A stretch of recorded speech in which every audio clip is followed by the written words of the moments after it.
അടുത്ത മാസം 3 ഘട്ടമായി നടക്കാനിരിക്കുന്ന ജമ്മു കാശ്മീർ ഇലക്ഷനിലെ ഏറ്റവും പുതിയ ഒപ്പീനിയൻ പോളാണ് ഇപ്പോൾ പുറത്തു വന്നിരിക്കുന്നത്.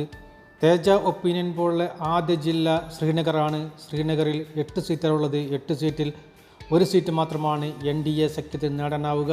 6 സീറ്റ് ഇന്ത്യ സഖ്യവും 1 സീറ്റ് PDPയും നേടുമെന്നാണ് പറയുന്നത്. തേജ ഒപ്പീനിയൻ പോളിലെ രണ്ടാമത്തെ ജില്ലയൊക്കെ പറയുന്നത് റിയാസിയാണ്. റിയാസിൽ 3 സീറ്റാണുള്ളത്. 3 സീറ്റിൽ 2 സീറ്റ് NDA സഖ്യവും 1 സീറ്റ് ഇന്ത്യ സഖ്യവും നേടുമെന്നാണ് പറയുന്നത്. തേജ ഒപ്പീനിയൻ പോളിലെ അടുത്ത ജില്ല ജമ്മു ആണ്. ജമ്മുവിൽ 11 സീറ്റാണുള്ളത്. 11 സീറ്റിൽ 7 സീറ്റ് NDAയും 3 സീറ്റ് ഇന്ത്യ സഖ്യവും 1 സീറ്റ് PDPയും നേടാൻ സാധ്യതയുണ്ടെന്നാണ് പറയുന്നത്. അടുത്ത ജില്ലയായി പറയുന്നത് സാംബയാണ്. സാംബയിൽ 3 സീറ്റാണുള്ളത്. 3 സീറ്റിൽ 2 സീറ്റ് NDA സഖ്യവും 1 സീറ്റ് ഇന്ത്യ സഖ്യവും നേടുമെന്നാണ് പറയുന്നത്.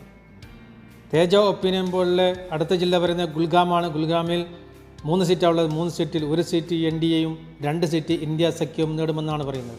തേജ ഒപ്പീനിയൻ പോളിലെ അടുത്ത ജില്ല പറയുന്നത് അനന്തനാഗാണ്. അനന്തനാഗിൽ 7 സീറ്റാണുള്ളത്. 7 സീറ്റിൽ NDA സഖ്യം 1 സീറ്റും ഇന്ത്യ സഖ്യം 5 സീറ്റും PDP 1 സീറ്റും നേടുമെന്നാണ് പറയുന്നത്.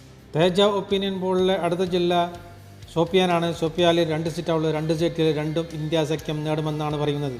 അടുത്ത ജില്ല രജൗരിയാണ്. രജൗരിയിൽ 5 സീറ്റാണുള്ളത്. 5 സീറ്റിൽ 4 സീറ്റ് ഇന്ത്യ സഖ്യവും 1 സീറ്റ് PDPയും നേടുമെന്നാണ് പറയുന്നത്. NDA സഖ്യത്തിന് അവിടെ സീറ്റൊന്നും നേടാൻ കഴിയില്ല.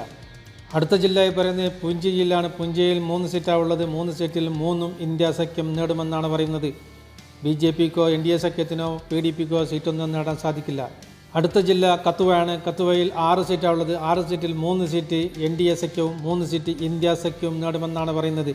PDPക്ക് അവിടെ സീറ്റൊന്നും നേടാൻ സാധിക്കില്ല. തേജ ഒപ്പീനിയൻ പോളിലെ അടുത്ത ജില്ല പറയുന്നത് റാംബനാണ്. റാംബനിൽ 2 സീറ്റാണുള്ളത്. 2 സീറ്റിൽ NDA സഖ്യം 1 സീറ്റും ഇന്ത്യ സഖ്യം 1 സീറ്റും നേടുമെന്നാണ് പറയുന്നത്. അടുത്ത ജില്ല ദോഡയാണ്. ദോഡയിൽ 3 സീറ്റാണുള്ളത്. 3 സീറ്റിൽ NDA സഖ്യം 1 സീറ്റും ഇന്ത്യ സഖ്യം 2 സീറ്റും നേടുമെന്നാണ് പറയുന്നത്. തേജ ഒപ്പീനിയൻ പോളിലെ അടുത്ത ജില്ല കിസ്ത്വാഡയാണ്. കിസ്ത്വാഡയിൽ 3 സീറ്റാണുള്ളത്. 3 സീറ്റിൽ 1 സീറ്റ് NDA സഖ്യവും 2 സീറ്റ് ഇന്ത്യ സഖ്യവും നേടുമെന്നാണ് പറയുന്നത്.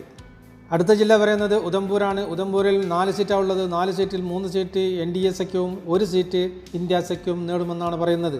തേജ ഒപ്പീനിയൻ പോളിലെ അടുത്ത ജില്ല പറയുന്നത് ഗന്ദർബാലാണ്. ഗന്ദർബാലിൽ 2 സീറ്റാണുള്ളത്. 2 സീറ്റിൽ 2ഉം ഇന്ത്യ സഖ്യം നേടുമെന്നാണ് പറയുന്നത്. BJPക്കോ PDPക്കോ സീറ്റുകളൊന്നും നേടാൻ കഴിയില്ല. തേജ ഒപ്പീനിയൻ പോളിലെ അടുത്ത ജില്ല പറയുന്നത് പുൽവാമയാണ്. പുൽവാമയിൽ 7 സീറ്റാണുള്ളത്. 7ൽ 7ഉം ഇന്ത്യ സഖ്യം നേടുമെന്നാണ് പറയുന്നത്. BJPക്ക് NDAക്കോ PDPക്കോ സീറ്റുകളൊന്നും നേടാൻ കഴിയില്ല എന്നാണ് പറയുന്നത്.